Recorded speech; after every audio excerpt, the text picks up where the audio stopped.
But this used to, until we came along, this used to be a Democrat state, and then we turned it. Barack Hussein Obama, have you heard of him? He won both times, didn't he win both? He won twice, Barack Hussein Obama, wonderful president, really brought people. And President Biden and Vice President Harris were down there meeting with local officials and comforting families, asking how they could help.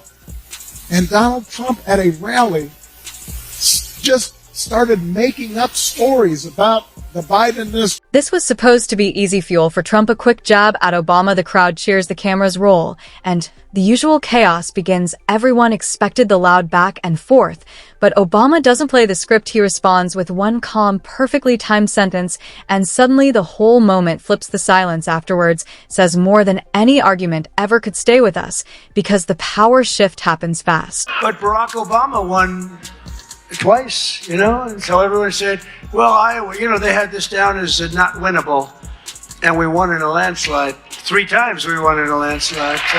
And siphoning off aid to give to undocumented immigrants, just made the stuff up. Everybody knew it wasn't true. When did that become okay? Why would we go along with that? Before we get into it, hit like and subscribe, because you do not want to miss this. The second Trump took a swing at Barack Obama, people braced for another loud political circus. History had trained everyone to expect noise instead of substance whenever Trump stepped into the spotlight. Who I think is not lacking in confidence, which is, I think... Some say that about you, too. Well, that's what I was saying. It's probably a prerequisite for the job, or at least you have to have enough craziness to think that you can do the job. I think that he has not spent a lot of time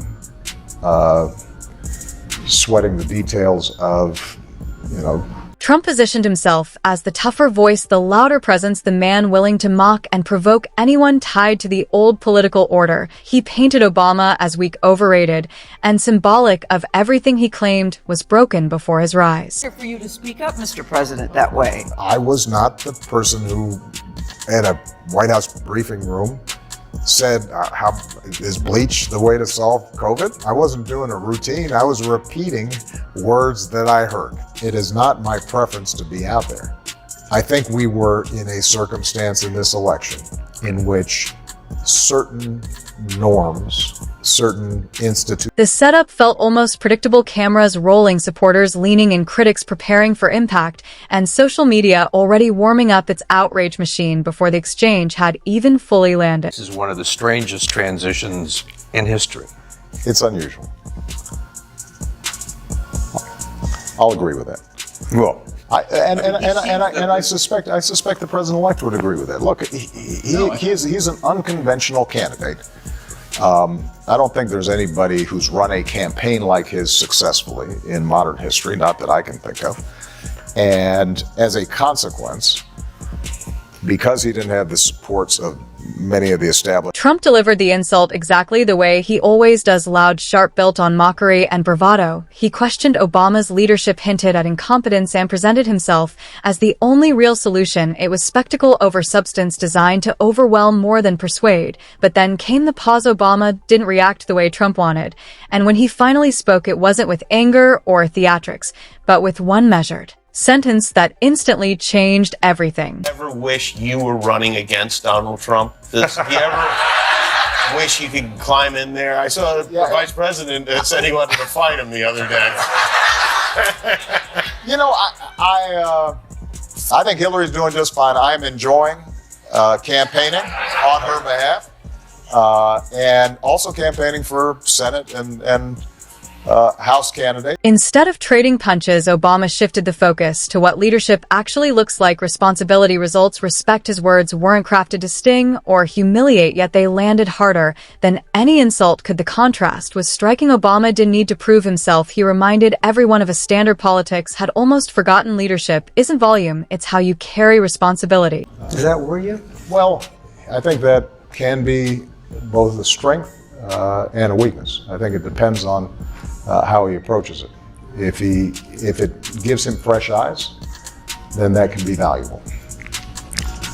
But it also requires you knowing what you don't. Here's a 78-year-old billionaire who has not stopped whining about his problems since he rode down his golden escalator 9 years. That moment hit deeper. Because people are exhausted by political theater, the clip spread fast not because it was explosive, but because it was restrained. Obama said very little, yet communicated everything, and suddenly Trump's words, stripped of their effect, sounded smaller. And more petty analysts later noted the brilliance of it. Obama refused to fight on Trump's stage, and in doing so, he changed the entire frame. He ran sort of a improvisational campaign. Can you run an improvisational presidency? I don't think so. And so now he's in the process of building up an organization. And we'll have to see how that works. And it'll be a test, I think, for him and the people that he's designated to be able to execute. By choosing restraint, Obama turned the encounter into something larger than a clash of personalities. It became about values, about behavior under pressure. Supporters praised it as dignified and intelligent, and beyond politics, it revealed something powerful. In an era that rewards outrage, slowing everything down becomes its own kind of defiance. Against Mitt Romney, obviously I thought that I could do a better job, but they're both honorable men. And if they had won, then I wouldn't worry about the general course of this country. I think Republicans and Democrats have some fierce disagreements, and that's how democracy works. We're a big, diverse country, and sometimes it's going to be contentious and noisy. But what we haven't seen before, I think, is somebody questioning the integrity of elections. Trump's insult was meant to dominate the conversation, but it faded almost instantly behind Obama's steadiness. The moment wasn't remembered for the attack, but for how it was handled. That's why it stuck. Strength doesn't always roar. Sometimes it shows up as patience, and that quiet reversal demonstrated how fast control shifts when someone refuses to play the expected role. People voted for Donald Trump. What does that say to you about the state of this country? Well, what it says is that we are still deeply divided. The power of that alternative worldview that's presented in the media that those voters consume, it carries a lot of weight. Are you worried about that? Yes, it's very hard for our democracy to function if we are operating on just completely different sets of. What made this resonate was how universal it felt. Teachers, managers, parents, leaders of every kind saw the lesson instantly. Calm isn't weakness. Restraint isn't surrender. Under the brightest spotlight, Obama showed that controlled words can redirect an entire situation more effectively than impulsive insults ever could. How much responsibility do you accept for that reservoir of feeling in the country that's propelling that sort of candidate? And a couple of weeks ago, you told Matt Lauer that Donald Trump would not win the presidency. Do you now think that he will not win the nomination as well? And what about Rubio and what about Cruz?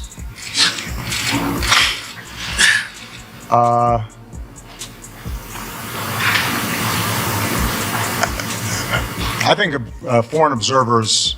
The response became a quiet counterexample to the idea that only loud voices matter. Trump tried to dominate through spectacle. Obama answered with purpose instead of impulse, letting the contrast speak for itself. It didn't change allegiances overnight, but it reinforced something lasting. Public words carry weight long after the applause fades. The country deeply appreciates the fact that you have not spoken clearly, I think, probably what's on your mind in relation to the president-elect.